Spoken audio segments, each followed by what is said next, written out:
You may have noticed some new colors springing up all along your favorite rural route, and it's not in the fields among Tennessee wildflowers. The Appalachian Quilt Trail is growing exponentially as barns and buildings across the countryside are being adorned with colorful quilt squares. 40 artful installations are going up in the Upper Cumberland in May alone. Kathy Daugherty took us on a tour of some of these trail sites. Then we dropped in by Cookeville High School, where students were creating a new spin on an old sewing circle.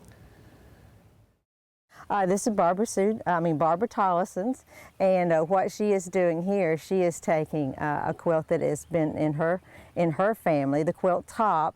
These squares were painted, were made from feed sacks, and so what she did was she lovingly stitched them together and pieced them into a quilt for her granddaughter for her high school graduation. And so the design was called Field of Tulips.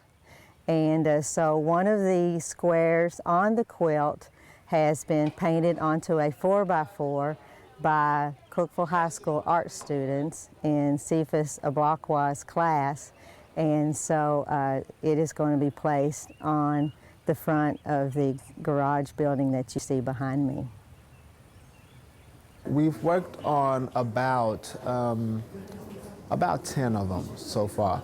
And we're working along with the carpentry class here supervised by Mr. Randy Mansell. The carpentry class made all the boards for us, and when they bring them here, we prime them and paint them. Then they take it up to the barns and hang it up. So they do all the woodwork, yes.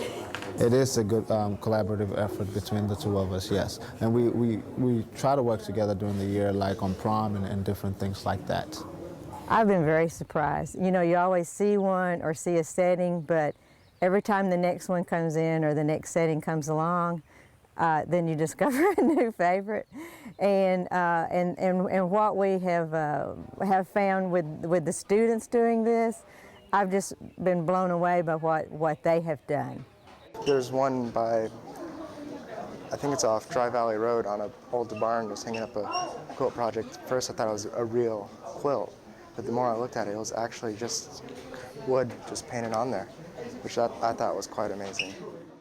Well, it was old. I liked the pattern. I liked the Carolina lily, and it was an old quilt, and the colors really suited me, so I got the painting done, and I think it's faded some because it's not as bright as it was. But anyway, that's how I chose it, because I liked the pattern and the colors, and it was a really old quilt too.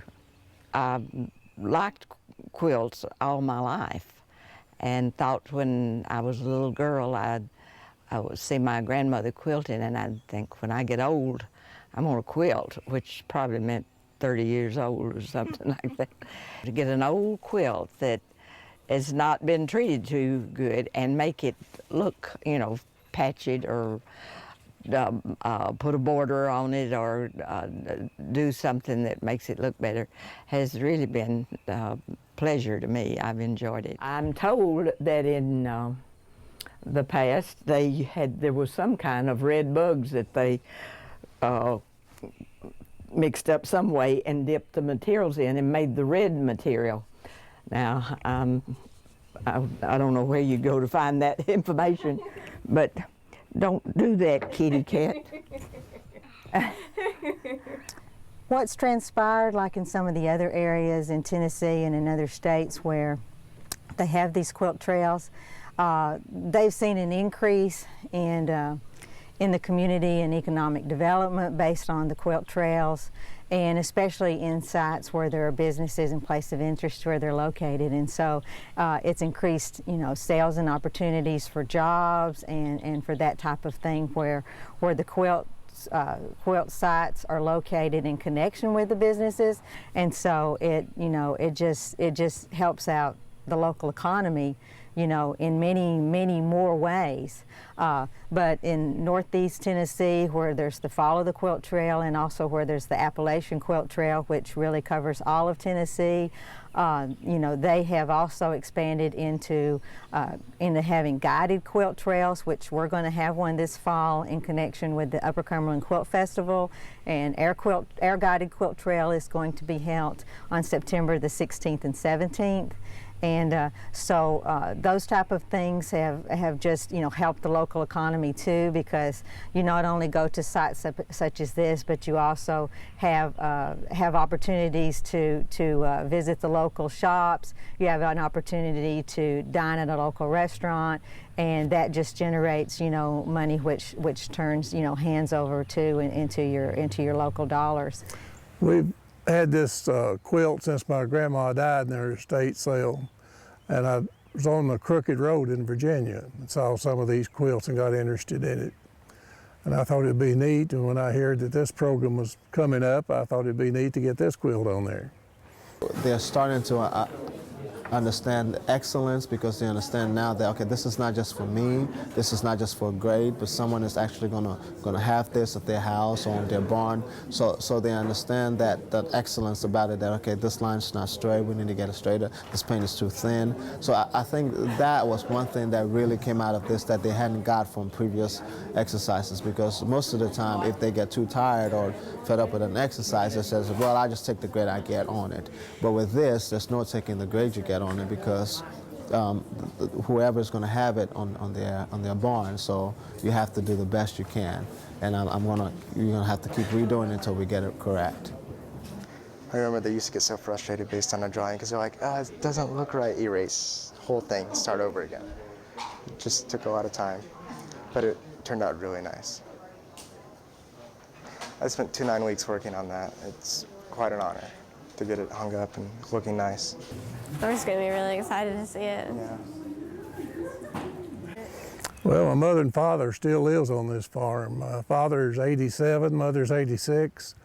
My grandfather built the barn back in the 40s, so it's a real old barn, and we're all excited about seeing it up there.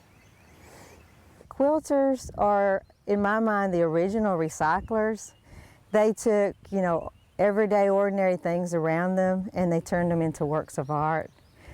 And I think, you know, quilts were something in their lives that they took and made just treasures of. And now we can take these treasures and place them on, you know, on our buildings, and everyone can enjoy them. And I think that's one of the real joys of what it is that we're trying to do here. And I think with this project, more than any other project we've done, that was a harder concept to communicate to them if it wasn't for this project, because you can always tell them in words and show them in examples, but there's nothing like the hands-on experience that this project gave them, that you can actually take things that are meaningful and cultural to you and make it more modern, or even take it to a different level than what it was before.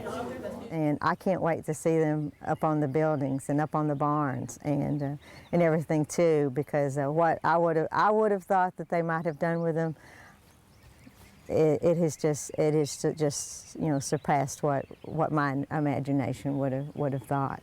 It's fascinating to me to see all this. I'll just be glad when it's completed we can see the whole tour of it.